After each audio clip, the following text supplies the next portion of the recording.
Evening students, आज हम आपके साथ फिर जुड़े हैं। जितने भी बच्चे लाइव हमें देख रहे हैं वो जल्दी से जल्दी इसको शेयर करें तथा लाइक करें। प्यारे बच्चों, जो आपका सेट का एग्ज़ाम हुआ है उस सेट एग्ज़ाम का सॉल्यूशन लेके आज हम यहाँ पहुँचे हैं। तो आपसे उम्मीद करते हैं कि आप जल्दी से जल्दी हमारे साथ जुड़ें तथा क्लास को जो बच्चे जुड़ चुके हैं वो शेयर करें। कि जो सेट एग्ज़ाम बच्चों वो काफ़ी अच्छा रहा आपका, ये मैं उम्मीद करता हूँ। और इस सेट एग्ज़ाम से हमें ये थोड़ा सा आइडिया ज़रूर लग गया होगा कि किस लेवल का एग्ज़ाम या किस लेवल की हमारी एनुअल परीक्षा होनी है।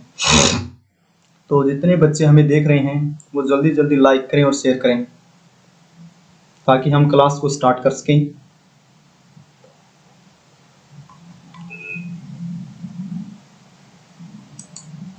तो प्यारे बच्चों, आज जिस तरह से जो 20 क्वेश्चन का आपका सेट एग्ज़ाम हुआ है तो उसमें जो क्वेश्चन रहे वो काफ़ी चैलेंजिंग रहे।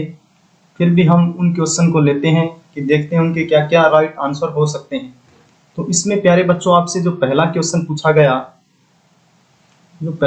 आपसे पूछा गया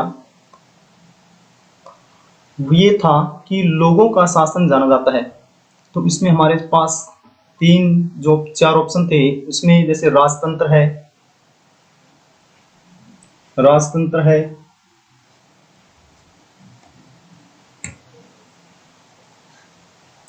इसके अलावा हमारे पास जैसे लोकतंत्र है या फिर अधिनायक तंत्र है या उपरोक्त सभी। ये चार हमारे पास ऑप्शन थे। तो प्यारे बच्चों, हमने जैसे 9th क्लास में हम लगातार लोकतंत्र से संबंधित पढ़ते आ रहे हैं। तो जो लोगों का शासन है वो क्या कहलाता है? लोकतंत्र। तो पहला जो क्वेश्चन है इसका जो आंसर आपका बनेगा वो लोकतंत्र बनेगा, क्योंकि लोकतंत्र जो शब्द है, लोक का मतलब जनता और तंत्र का मतलब होता है शासन, यानी कि जनता का शासन, लोगों का शासन क्या कहलाता है? लोकतंत्र। दूसरा जो क्वेश्चन था बच्चों आपका वो था कि इनमें से कौन सी सरकार समकालीन विश्व में सबसे अधिक लोकप्रिय है? तो इसके ऑप्शन थे अधिनायक तंत्र, राजतंत्र, सैनिक शासन या लोकतंत्र। तो प्यारे बच्चों, इसका भी जो आंसर है आपका वो लोकतंत्र ही बनेगा, क्योंकि जैसे आपका जो पहला लेसन है संघवाद, उसमें हमने अच्छे से पढ़ा है कि बहुत से ऐसे देश हैं जिनके अंदर हमें डेमोक्रेटिक जो गवर्नमेंट है वो हमें देखने को मिलती है। तो विश्व की सबसे अधिक जो लोकप्रिय सरकार की हम जब बात करते हैं, शासन व्यवस्था की बात करते हैं, वो कौन सी लोकतंत्र सरकार है? वो जो लोकतंत्रीय सरकार है वो है लोकतंत्र सरकार कहलाती है। तो तीसरा जो क्वेश्चन था बच्चों आपका वो था लोकतंत्र का मूल परिणाम, the basic outcome of democracy is. तो इसमें हमने देखा जैसे सैन्य परिणाम है, राजनीतिक, सामाजिक और आर्थिक परिणाम है, या गरीबी को दूर करना है, प्रतिबंधित या सीमित क्रियाकारी समितियां। तो इसमें जो लोकतंत्र है उसके जो मूल परिणाम हमारे सामने आते हैं, क्योंकि हमारे जो लेसन है उसका नाम यही था लोकतंत्र के परिणाम।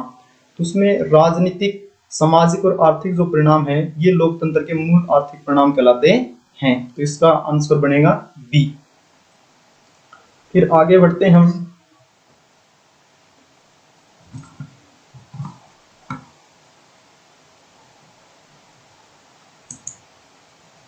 तो इसमें क्वेश्चन नंबर 4 था आपका, इनमें से कौन सी विशेषता सामान्यतः सभी सरकारों में पाई जाती है? कि जो लोकतांत्रिक जो सरकारें विशेषकर उसके संदर्भ में ये क्वेश्चन हमसे पूछा गया है। हमें पता है कि जो लोकतांत्रिक सरकारें होती हैं उनमें रेगुलर इलेक्शंस, नियमित चुनाव होते हैं।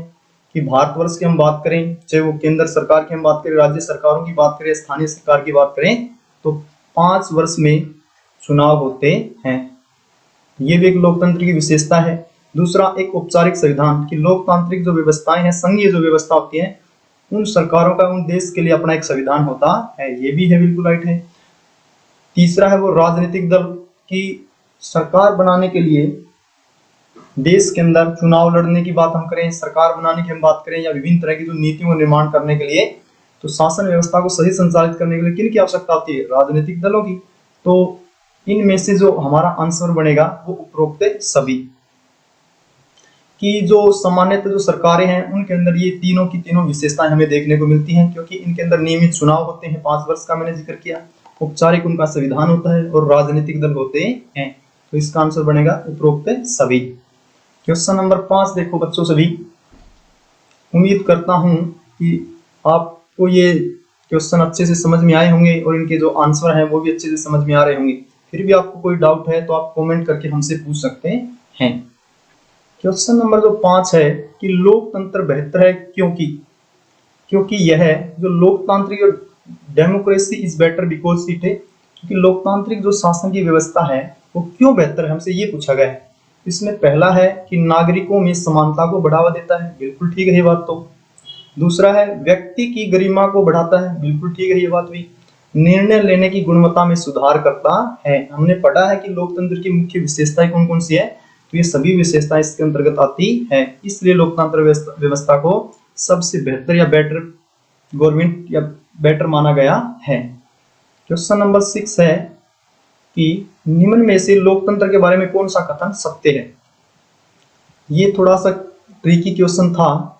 तो इसमें पहला जो ऑप्शन है कम भ्रष्टाचार के कारण सरकार का अच्छा स्वरूप है, ये भी ठीक है।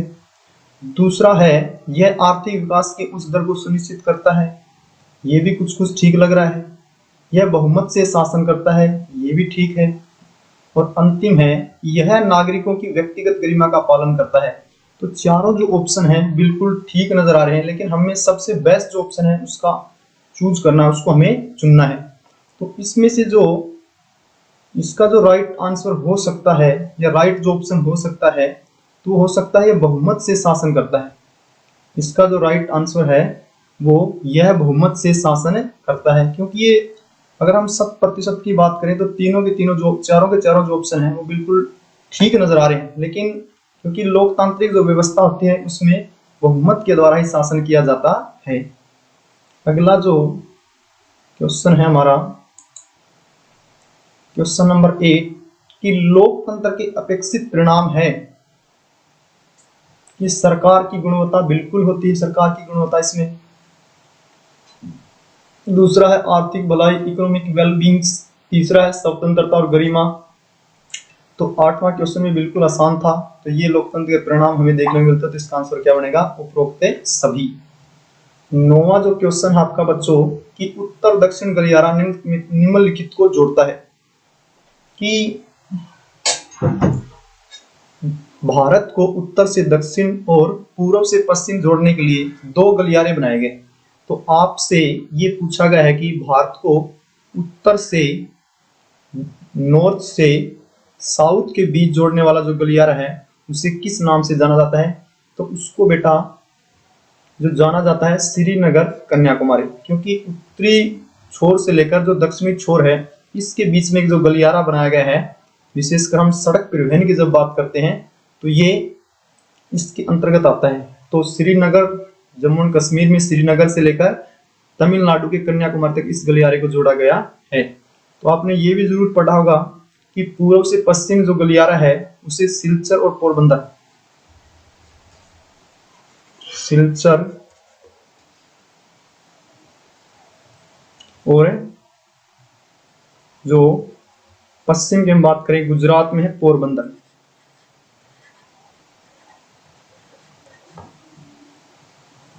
ये भारत का पूर्व से पश्चिम गलियारा कहलाता है। तो आगे जो नेक्स्ट जो एग्जाम आपके होने हैं उनमें इसको आप इसे आपको ध्यान में रखना है कि उत्तर से दक्षिण जो गलियारा है उसे श्रीनगर कन्याकुमारी कहा जाता है और पूर्व से जो पश्चिम गलियारा उसको सिलचर और पोरबंदर कहा जाता है। इसके नाम से मान लिया अपने आप को इस तरह से सिलचर और पोरबंदर को जोड़ता है। ये पूर्व से पश्चिम में स्थित है। इसका जो आंसर बनेगा ए। 10वां जो क्वेश्चन है पहला भाप का जो इंजन है, पहला जो भाप का इंजन है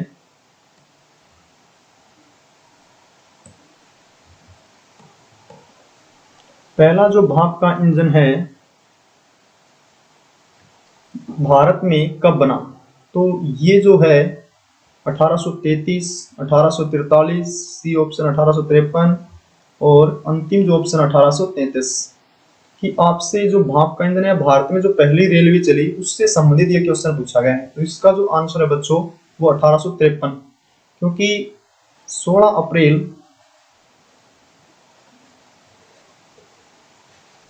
1853 में देश में पहली रेल चली थी जो मुंबई से ठाणे के बीच में, मुंबई से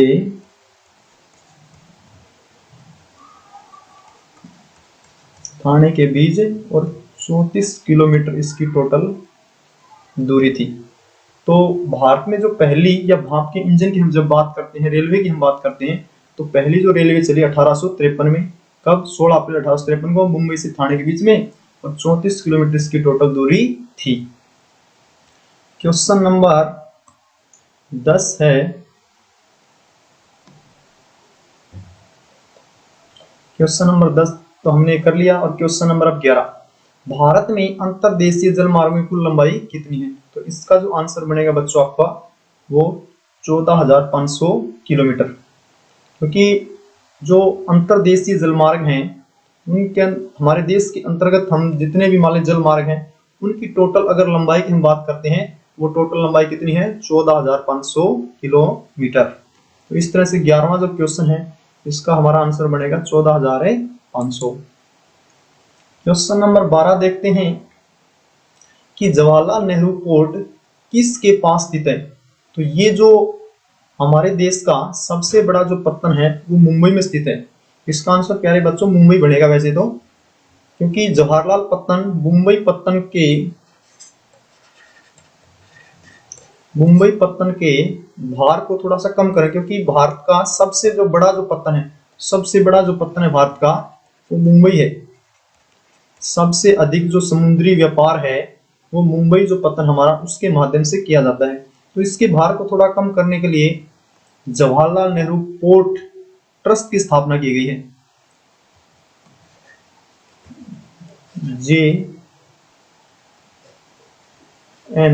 Jawaharlal Nehru port trust, JNPT की स्थापना की गई है। तो इसकी जो स्थापना है वो जो मुंबई हमारा भारत का सबसे बड़ा जो पत्तन है उसके वजन को थोड़ा कम करने के लिए, ताकि जो हमारा जो समुद्री व्यापार है वो इस पत्तन से थोड़ा कम हो, ताकि इसके भार कम हो। इसलिए हमारे देश में मुंबई के पास एक नया पत्तन स्थापित किया गया है जिसका नाम है जवाहरलाल नेहरू पोर्ट। ये मुंबई पत्तन के पास स्थित है। अगला जो क्वेश्चन हमारा वो है कि इनमें से कौन सा एक नदी मुहाने का बंदरगाह है? रिवर राइन्स पोर्ट हमारे से पूछा गया है। तो इसमें नदी के मुहाने पर जो स्थित पत्तन है वो हमारा है कोलकाता। जैसे कांडला एक समुद्री पत्तन है, मुंबई भी एक समुद्री पत्तन है, और कोच्चिन भी हमारा एक समुद्री पत्तन है, क्योंकि कोलकाता जो पत्तन है वो हुगली नदी के किनारे स्थित है। किस नदी के किनारे स्थित है? हुगली नदी के किनारे। तो इसलिए इसको एक ज्वारीय पत्तन कहा जाता है। नदी के मुहाने का बंदरगाह ज्वारीय पत्तन कहा जाता है, क्योंकि कोलकाता के पास एक और पत्तन स्थापित किया गया है, हल्दिया पत्तन। जो हल्दिया पत्तन है वो भी कोलकाता के पास स्थापित किया गया है, ताकि व्यापारिक जो गतिविधियां इनका अच्छे से यहाँ संचालन हो सके। हम थोड़ा सा जो मान ले आपका मैप का वर्क आना है उसमें पत्तन का हम जरूर जिक्र करेंगे। जो हमारे पोर्ट है, बंदरगाह है, उनके लिए एक स्पेशल वीडियो आपके लिए बनाया जाएगा, क्योंकि ये एग्जाम जो एनुअल एग्जाम आपका उसमें जो मैप का वर्क आएगा वो इन पत्तनों से संबंधित क्वेश्चन भी यहाँ जरूर पूछे जाते हैं। तो हम जैसे हमारी ये 4 पत्तन है, इसके अलावा और भी कुछ टोटल जो भारत में मान ले सबसे प्रसिद्ध जो पत्तन है उनकी संख्या 12 है। तो उन 12 के 12 पत्तनों का हम अध्ययन करेंगे, कौन सा इसमें कृत्रिम है, कौन सा आजादी के बाद स्थापित हुआ, कौन सा स्थलीय, कौन सा सबसे सुरक्षित पत्तन माना जाता है। उनका अध्ययन हमें नेक्स्ट जो आपकी वीडियो बनेगी मैप से जुड़ी उसमें उनका हम जरूर डीपली अध्ययन करेंगे। आगे है क्वेश्चन नंबर 14। इसमें है कि विनिर्माण किस प्रकार की गतिविधि है? ये आपका जो लेसन नंबर हमने ये पढ़ा था विनिर्माण उद्योग, तो इसमें जो विनिर्माण उद्योग है कौन सी है? द्वितीयक है। ये तो बहुत आसान क्वेश्चन था, सभी बच्चों ने अच्छे से जरूर किया होगा। क्वेश्चन नंबर जो 15 है, कृषि आधारित उद्योग कौन सा है? यानी कि कृषि पर आधारित उद्योग कौन सा है? लो इस्पात उद्योग तो नहीं है बिल्कुल भी। एल्युमिनियम की बात करें ये भी खनिज पर आधारित है। सीमेंट की बात करें ये चूना पत्थर पर आधारित है। तो जो कपास उद्योग है वो किस पर आधारित है? कृषि आधारित उद्योग माना जाता है। ये तो बिल्कुल आसान था, सभी ने अच्छे से किया होगा जरूर। अब हम आगे बढ़ते हैं। क्वेश्चन नंबर 16 कि पहली कपास कपड़ा मिल मुंबई में स्थापित की कब? तो ये 1834 में, 1844 में, या 1854 में, या 1864 में। तो पहली कपास कपड़ा मिल जो है मुंबई में 1854 में स्थापित की गई थी। ये जो स्थापित है, जो पहली जो कपड़ा मिल है, वो वैसे तो जो असफल रही थी, ज्यादा सफल नहीं रही। 1818 में फोर्ट ग्लास्टर में लगाई गई थी। फोर्ट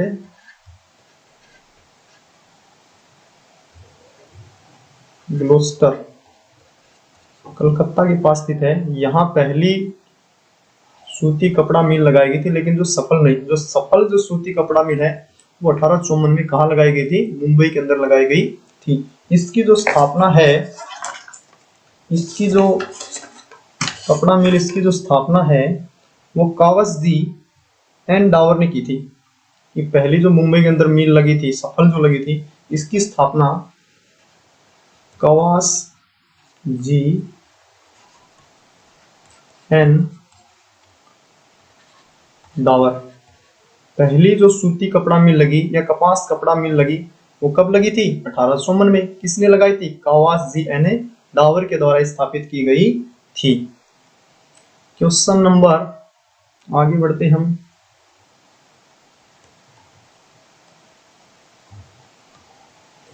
क्वेश्चन नंबर 17 है कि जूट मिलें ज्यादातर स्थित हैं महानदी बेसिन में, दामोदर नदी घाटी में, या हुगली बेसिन में, या कोसी बेसिन में। तो ये भी हमने बहुत अच्छे से पढ़ा था।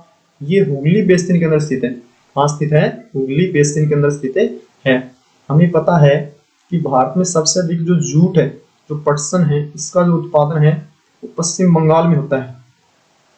और पश्चिम बंगाल में विशेषकर हुगली नदी है जो, उसके आसपास, हुगली नदी की लगभग, इस नदी पे 98 किलोमीटर लंबी और 3 किलोमीटर चौड़ी, हुगली नदी के आसपास जो ब्रह्मपुत्र का, गंगा और ब्रह्मपुत्र का जो मैदान, इसके आसपास इस तरह का मान लीजिए जूट मिल स्थापित की गई है। तो हुगली नदी बेसिन है, इसके आसपास इतनी लंबाई का और इतनी चौड़ाई का एक बहुत बड़ा जूट केंद्र स्थापित किए गए। और सबसे अधिक जो जूट का उत्पादन है वो पश्चिम बंगाल में होता है। तो अगला क्वेश्चन है क्वेश्चन नंबर 18 कि भारत में एल्युमिनियम का उत्पादन है। ये क्वेश्चन थोड़ा ट्रिकी क्वेश्चन था, तो अभी तक इसका जो एग्जैक्ट आंसर है उसको खोजने का प्रयास किया जा रहा है अभी तक। तो क्योंकि ये थोड़ा सा आपके जो सिलेबस उससे थोड़ा आउट ऑफ सिलेबस है ये क्वेश्चन, तो इसका हम बाद में डिस्कशन करते हैं। इसका आंसर क्या हो सकता है? कन्फर्म तो हम नहीं कह सकते कि इसका आंसर ये होगा, लेकिन एक अनुमान है कि इसका जो आंसर है 700 मिलियन टन हो सकता है। कन्फर्म नहीं है कि एग्जैक्ट यही आंसर होगा। देखते हैं जो आंसर की आएगी आपके एग्जैक्ट, उसमें क्या इसका आंसर आता है। क्वेश्चन नंबर जो 19 है, भारत की इलेक्ट्रिकल या इलेक्ट्रॉनिक राजधानी कौन सा शहर है? ये भी बिल्कुल इजी था भाई। मुंबई की बात करें, कोलकाता है, बेंगलुरु या पुणे। तो बेंगलुरु जो कर्नाटक में स्थित है, भारत की इलेक्ट्रिकल राजधानी उसे कहा जाता है। क्योंकि सबसे अधिक जो मान ले हमारे सॉफ्टवेयर की हम बात करते हैं, सॉफ्टवेयर टेक्नोलॉजी की बात करते हैं, तो उसका सबसे अधिक जो निर्माण है वो कहाँ होता है? बेंगलोर के अंदर होता है। अंतिम जो क्वेश्चन था बच्चों आपका कि भारत की समुद्री तट रेखा की लंबाई कितनी है? तो इसकी जो लंबाई है 7516.6 किलोमीटर, 7500 किलोमीटर, 7400 किलोमीटर, या 7300 किलोमीटर। तो इसका जो राइट आंसर है वो है 7516.6 किलोमीटर। कि भारत की जो तटीय रेखा, इस तरह से भारत का जो मान लीजिए नीचे का इस तरह से जो पार्ट बनता है, यहाँ गुजरात से लेकर यहाँ तक पश्चिम बंगाल तक, इसकी जो टोटल लंबाई कितनी मानी गई है? 7516.6 किलोमीटर मानी गई है।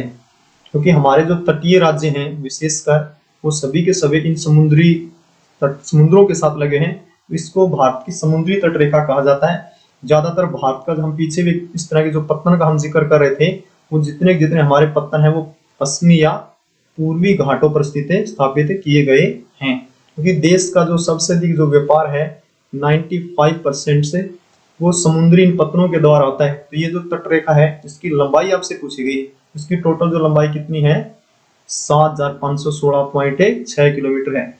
इस तरह से प्यारे बच्चों आपके जो एक क्वेश्चन आए थे इनको आपने बहुत अच्छे से इनका आंसर दिए होंगे और एक अच्छे स्टैंडर्ड का जो पेपर आपको उसका सॉल्यूशन करने का जो मौका मिला है वो बहुत अच्छी बात है, क्योंकि अब इन सेट एग्जाम से आपके जो एनुअल एग्जाम है या जैसे प्री बोर्ड जो एग्जाम होना है उसकी आपकी इससे अच्छी तैयारी होगी।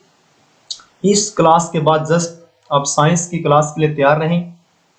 Thank you.